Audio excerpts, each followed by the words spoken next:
Namaste all of you. Today we are going to discuss about a topic which we have discussed in the last class. That is torque on a rectangular current loop in a uniform magnetic field. But in the last class we have considered the rectangular loop, or the rectangular loop was placed such that the uniform magnetic field was in the plane of the loop.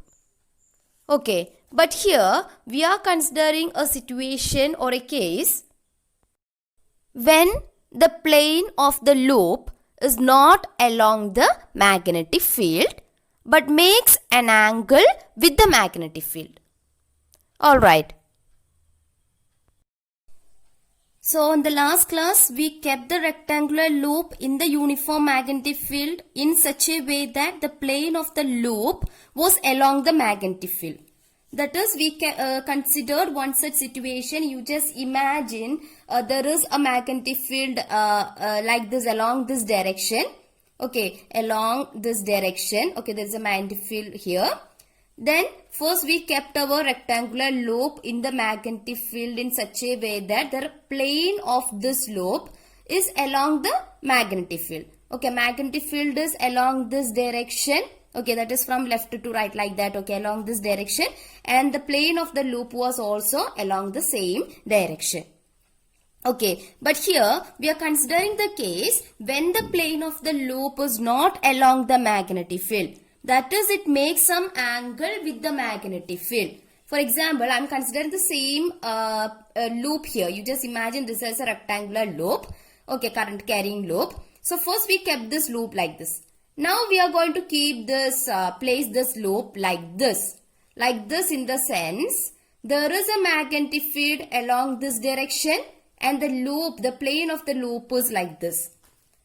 Okay, I hope you can understand this. There is a magnetic field along this direction and now the loop is like this. That is, that makes an angle with the magnetic field. The plane of the loop and the magnetic field. So there is an angle between them.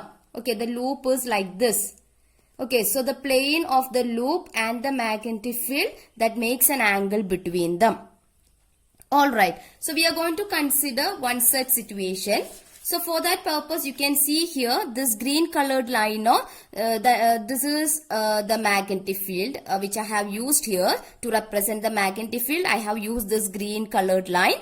Okay, magnetic field is along this direction. It is represented by vector B. Okay, now the plane of the loop, I haven't drawn the all loop here, that ABCD loop is here actually. Okay, ABCD, that loop is here actually. I haven't drawn the all loop here because that will make some confusions, that's why. So for simplicity, I have drawn that loop by using this orange colored line.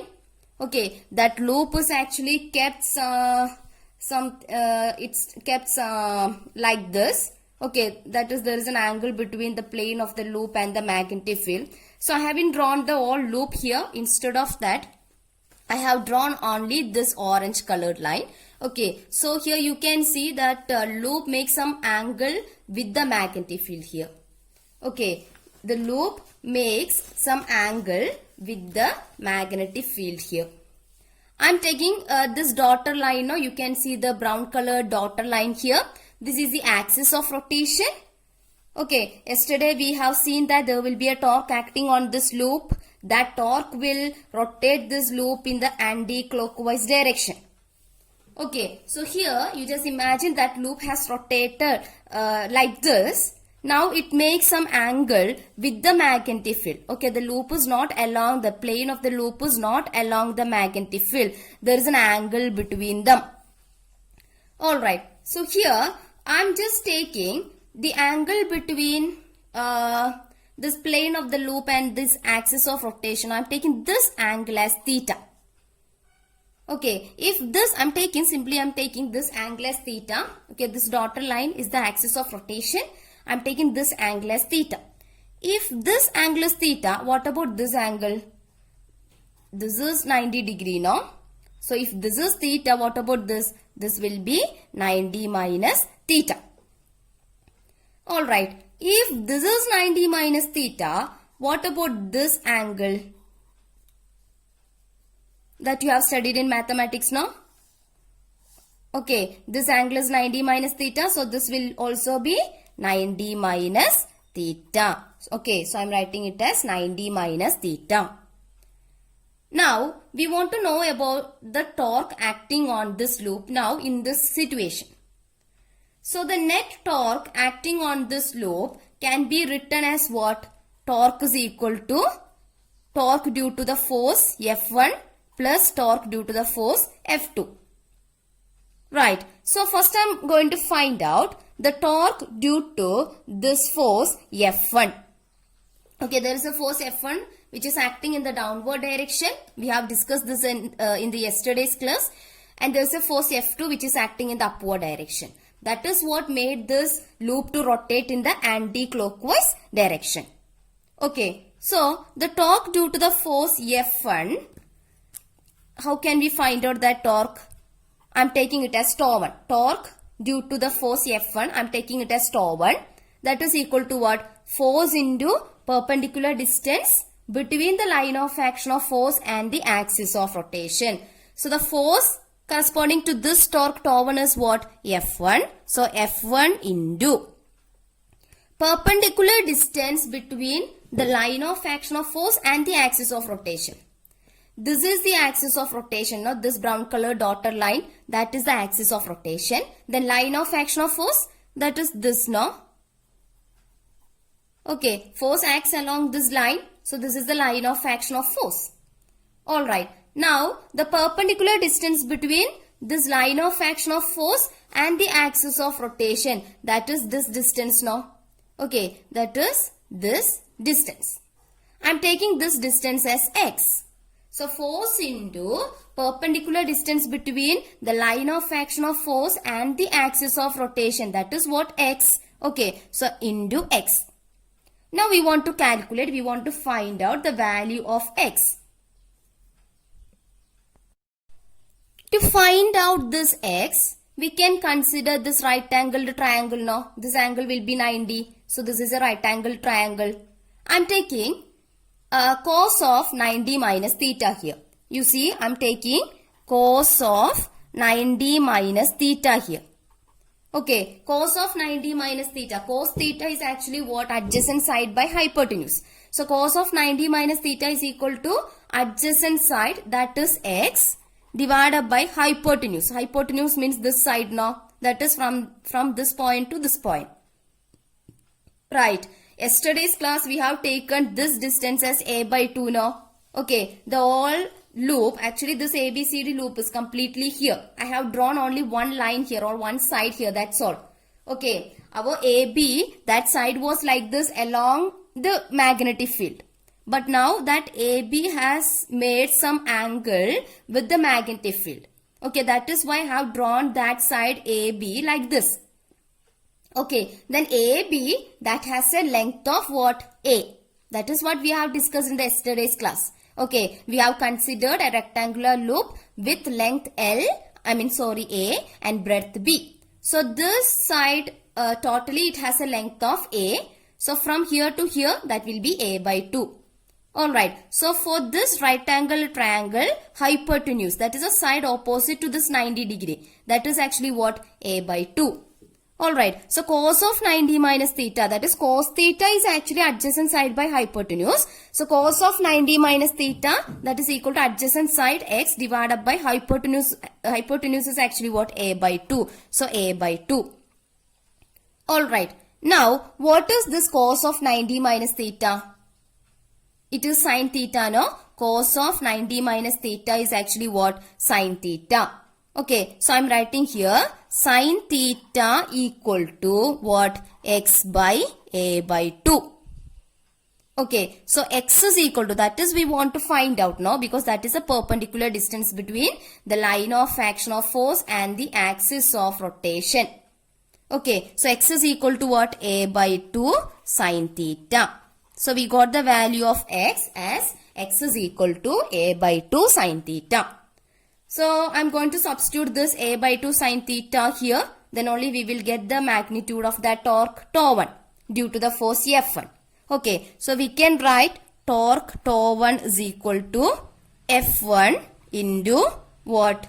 A by 2 sin theta. So F1 into A by 2 sin theta.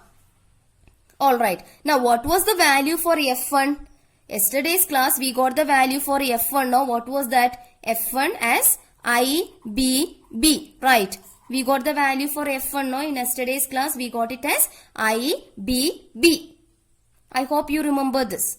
Okay, so by substituting that value here, we can write the torque acting on this loop as torque τ1 is equal to F1 is IBB into A by 2 sin theta. Okay, so I am taking this expression now.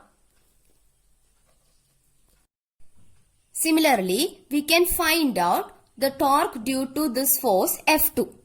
Okay, so I am taking the torque due to this force F2 as τ2. So I can write it as τ2 is equal to force is F2 into perpendicular distance between the line of action of force. So line of action of force is this, right, and the axis of rotation. So the perpendicular distance between line of action of force and the axis of rotation, okay, or either you can take this or you can take this, both are having the same value. Okay, so this is the perpendicular distance between the line of action of force and the axis of rotation. So I am taking this perpendicular distance as small letter y. Okay, so here we can write the torque due to the force F2, that is τ2 is equal to force F2 into perpendicular distance between the line of action of force and the axis of rotation, that is y. Okay, here too you can consider this as a right angled triangle now. Alright, so this is a right angled triangle. So here you want to find out y. So this is theta, so you can calculate sin theta now. What is sin theta? Sin theta is equal to opposite side by hypotenuse. So you can write sin theta is equal to opposite side is y divided by hypotenuse. Hypotenuse means this side. What is the length of this side? A by 2 now. Okay, because this whole thing you can consider this as the AB side of that loop. That loop has a length A. So half will be A by 2 and the half portion will be the length A by 2. Okay, so hypotenuse is A by 2. Okay, from that you will get the value of y. Y is equal to A by 2 sin theta. Alright, then substituting this value here, you will get the torque as τ2 is equal to F2 into A by 2 sin theta. Now, what is the value of that force F2 that we got in the yesterday's class now? F2 is again equal to what? I, small letter b, that's a breadth, and capital letter B. Then here we have A by 2 sin theta. If you didn't understand how we got this expression for F2, that is IBB for F2, please watch the last class's video. Then only you will get an idea about this. Otherwise, you won't be able to understanding about how we have taken this F2 as IBB like that.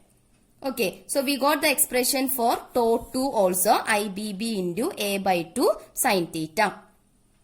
Now, what we want to find out? We want to find out the torque acting on the loop now. Torque acting on the loop is torque due to the force F1 plus torque due to the force F2. That will be the magnitude of that torque acting on this loop. Alright, so here we can write the total torque acting on that loop as τ is equal to, the first one was IBB into A by 2 sin theta plus the second one IBB into A by 2 sin theta. Alright, so IBB into A by 2 sin theta plus again IBB into A by 2 sin theta. That means 2 times IBB into A by 2 sin theta. Alright, this 2 from the numerator and this 2 from the denominator can be cancelled now. So we will get this expression as I, small letter b, capital letter B into A into sin theta. Right, or we can write this expression like this now. Torque is equal to I into, I'm writing the small letter A and cap letter A. I'm writing the small letter A and small letter B together. So we can write it as small letter A into B. Then we have cap letter B here. Okay. Then sin theta. Now, what is the small letter A into small letter B?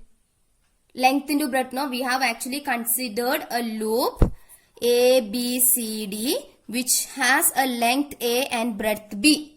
So, A into B will be the area of the loop. So, we can write the torque as torque tau is equal to current I into area, capital letter A, into magnetic field B into sin theta. Okay, so here we are getting one expression for the torque. I am taking it as equation A. So yesterday, while we have discussed about the torque acting on a rectangular current carrying loop kept in a uniform magnetic field, where the loop was kept in such a way that the plane of the loop was along the direction of magnetic field. Okay, in that case, we got the expression for the torque as what? Torque tau is equal to IAB. This is what we got in the yesterday's class. But here, we have considered what? Our plane of the loop is actually not along the magnetic field, but it makes some angle with the magnetic field. So that angle has an importance here when we are calculating the torque acting on that loop. So we are getting the torque in such a situation where the plane of the loop makes some angle with the magnetic field. We are getting that expression like this. That is torque is equal to IAB sin theta. So here we got the expression for the torque as IAB sin theta. Now what will be the torque experienced by this loop when theta tends to 0 or theta approaches to 0? Theta approaches to 0, then from it is very clearly understood that when theta tends to 0, this sin theta becomes what? 0 now. Because when theta equal to 0, sin 0 is 0, then what happens to the torque value? Torque also becomes 0. That is when theta tends to 0. Theta tends to 0 means this is that loop and this is the axis of rotation about which it is rotating. Theta tends to 0 means what? This angle becomes 0. When will this angle be 0?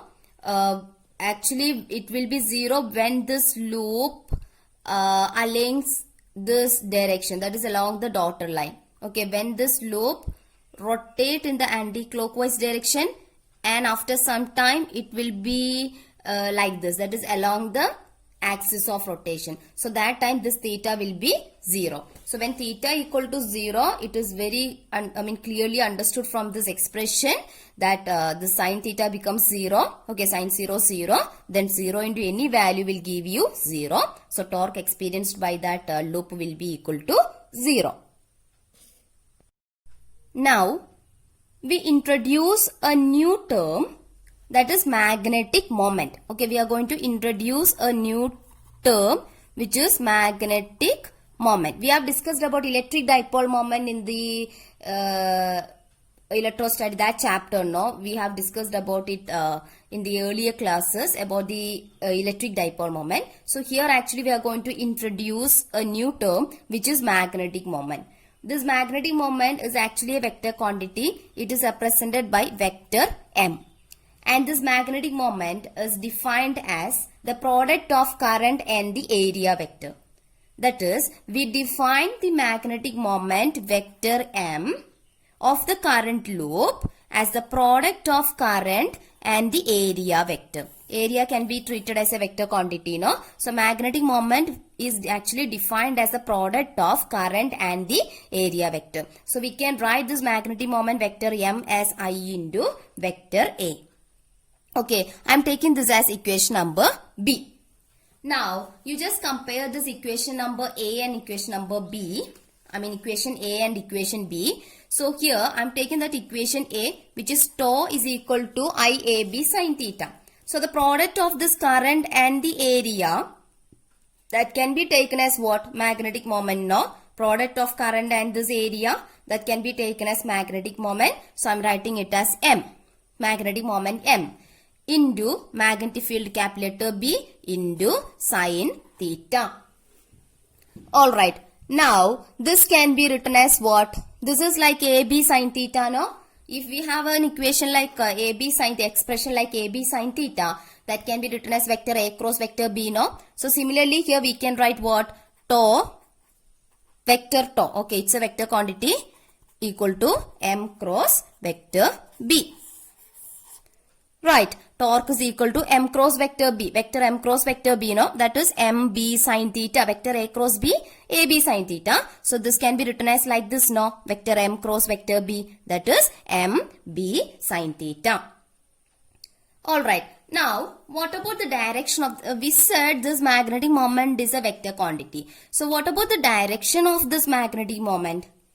You see, the magnetic moment will be having one particular direction which makes theta angle with the magnetic field now. Okay, this magnetic moment has a particular direction and that direction will make some angle theta with the magnetic field. Alright, so when we see this figure, this we have discussed just now. When we see this figure, there must be, the magnetic moment will be along a particular direction which makes an angle theta with the magnetic field. Right. So we want to know about the direction of that magnetic moment. For that purpose, I am just taking a direction here.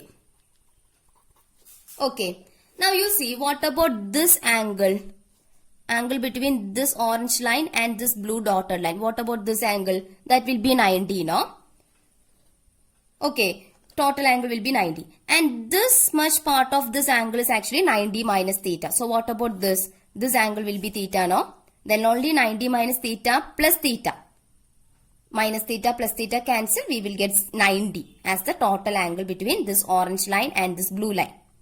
Right. So this angle or this direction actually makes an angle theta with the magnetic field. So this will be the direction of that magnetic moment. Okay, magnetic moment vector M. Now, you see this expression, that is torque is equal to M cross vector B. This expression, I am taking this expression as expression C or equation C. Now, you see this expression C, it is quite analogous to the electrostatic case, no? Because when we have discussed about electrostatic case, we have discussed about one electric dipole moment and torque acting in that case too. Okay, and we got in the electrostatic case, we got the expression for the torque as what? Torque vector tau is equal to vector P cross vector E. Right, where vector tau, that is a torque, vector P electric dipole moment, vector E electric field. So here we got an expression torque as vector M cross vector B, where vector M is magnetic dipole moment or magnetic moment, then vector B magnetic field, electric dipole moment, electric field, magnetic moment, magnetic field. So this expression is actually quite analogous to this expression in the electrostatic case. So we got the expression for that torque as vector tau is equal to vector M cross vector B. That can be written as what? MB sin theta. Right. Vector A cross vector B, that is AB sin theta. Similarly, vector M cross vector B can be written as MB sin theta. Alright. Now, if this magnetic moment M and the magnetic field B are parallel means what about the angle between them? 0. Theta equal to 0, then sin 0 becomes 0. 0 into any value will give you a 0 value, no? So in that case, what about the torque? Torque will be equal to 0. Similarly, when this magnetic moment M and magnetic field B are anti-parallel. Anti-parallel means theta equal to 180. Then sin 180, 0. 0 into any value will give you again a 0 value. So in this situation, in this case too, the torque will be equal to 0. Okay, so what does it mean actually? The torque vanishes. That is, vanishes means torque becomes 0. The torque vanishes when M is either parallel to the magnetic field or M is either anti-parallel to the magnetic field. Okay, when M is parallel to the magnetic field and when M is anti-parallel to the magnetic field, the torque vanishes. Torque acting on that loop vanishes. This actually indicates a state of equilibrium as there is no torque on the coil. Okay, this actually indicates a state of equilibrium. as there is no torque on the coil. Now, if the loop has n closely wound turns, okay, calculate n number of turns, then the expression for the torque vector τ is equal to m cross b still holds with m as n into I into vector A. Okay, we actually have defined this magnetic moment vector m as the product of current and the area vector vector A. Now, if that loop has n, calculate n number of turns, n closely wound turns, then the expression for the torque, this torque is equal to vector m cross vector b still holds with vector m as n into n number of turns are there. Okay, n into I into vector A. This will become like this. Okay, m is equal to n into I into vector A.